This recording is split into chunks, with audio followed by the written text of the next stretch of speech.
दोस्तों नमस्कार, मेरे इस स्पिरिचुअल ज्ञान चैनल में आप सभी का स्वागत है। दोस्तों आज हम जानेंगे अर्जुन के रथ पर हनुमान जी कैसे हुए विराजमान। आइए जानते हैं। महाभारत युद्ध में श्री कृष्ण अर्जुन के सारथी बने थे, लेकिन अर्जुन के रथ पर हनुमान जी भी विराजमान थे। क्या आप जानते हैं कि आखिर क्यों हनुमान जी को अर्जुन के रथ पर विराजमान होना पड़ा? महाभारत के युद्ध में अर्जुन के रथ पर हनुमान जी ध्वज लेकर बैठे थे, यह तो आपको पता ही होगा। लेकिन क्या आप जानते हैं कि राम जी के लिए कमान संभालने वाले हनुमान जी महाभारत के युद्ध में अर्जुन के रथ पर कैसे विराजमान हुए? जानते हैं इसके पीछे की कथा के बारे में। त्रेता युग से ही राम जी का नाम लेकर हनुमान चिरंजीव रहे, और ऐसे में एक दिन रामेश्वरम के पास उनकी भेंट अर्जुन से हो गई। अर्जुन को अपने धनुर्धारी होने पर बड़ा घमंड था। हनुमान से मिलने के बाद उन्होंने कहा कि प्रभु, आपने त्रेता युग में अपनी सेना के साथ मिलकर ये पत्थर का जो सेतु बनाया, अगर मैं होता तो अकेले ही अपने बाणों से ही ऐसा सेतु बनाता कि बिना टूटे उस सेतु से सभी बहुत आराम से उसे पार कर लेते। ऐसे में श्री राम ने क्यों नहीं ऐसा सेतु स्वयं बना लिया?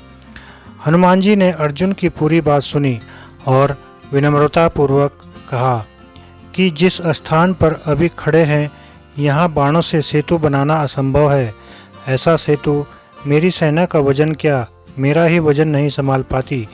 इस पर अर्जुन ने हनुमान जी को चुनौती दी कि अगर उन्होंने बाणों से ऐसा सेतु बना दिया जिसमें हनुमान जी 3 कदम चल पाए, तो फिर हनुमान जी को अग्नि में प्रवेश करना होगा, और अगर हनुमान जी के चलने से पुल टूट गया तो फिर अर्जुन अग्नि में प्रवेश कर जाएंगे।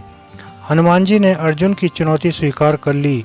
इसके बाद अर्जुन ने उनके सामने ही एक सरोवर में बाणों का सेतु बनाकर तैयार कर लिया। हनुमान जी प्रभु श्री राम का नाम लेकर उस सेतु पर चल पड़े, लेकिन हनुमान जी का पहला कदम पड़ते ही वो सेतु डगमगाने लगा। दूसरे कदम में उस सेतु के टूटने की आवाज़ें आने लगी, और तीसरे कदम पर तो उस सरोवर का पानी रक्त जैसा लाल हो गया। लेकिन अर्जुन के कहे अनुसार हनुमान जी सेतु पर 3 कदम चल चुके थे, और अब उनके अग्नि में प्रवेश करने का समय आ गया था। जैसे ही वो अग्नि में प्रवेश करने वाले थे, वैसे ही वहाँ पर श्री कृष्ण अवतरित हुए। उन्होंने हनुमान जी को रोका और उन्हें समझाया कि दरअसल ये सेतु तो पहले कदम में ही टूट जाता, लेकिन मैं कछुए का रूप लेकर इस सेतु के नीचे लेटा हुआ था। 2 कदमों के बाद तो ये सेतु टूट गया था, और हनुमान जी का तीसरा कदम असल में श्री कृष्ण के ऊपर पड़ा था, इसीलिए सरोवर का पानी उनके रक्त से लाल हो गया। यह जानकर हनुमान जी को बहुत ही ग्लानि महसूस हुई, और उन्होंने क्षमा मांगते हुए उनसे अपने पाप का प्रायश्चित करने का उपाय मांगा। अर्जुन भी यह सब जानकर निराश हो गए, और दोनों ने भगवान से क्षमा मांगी। तब श्री कृष्ण ने दोनों को समझाया कि जो भी हुआ उनकी इच्छा से हुआ।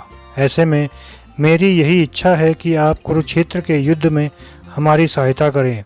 हनुमान जी ने उनसे पूछा कि वो कैसे अर्जुन की सहायता कर सकते हैं।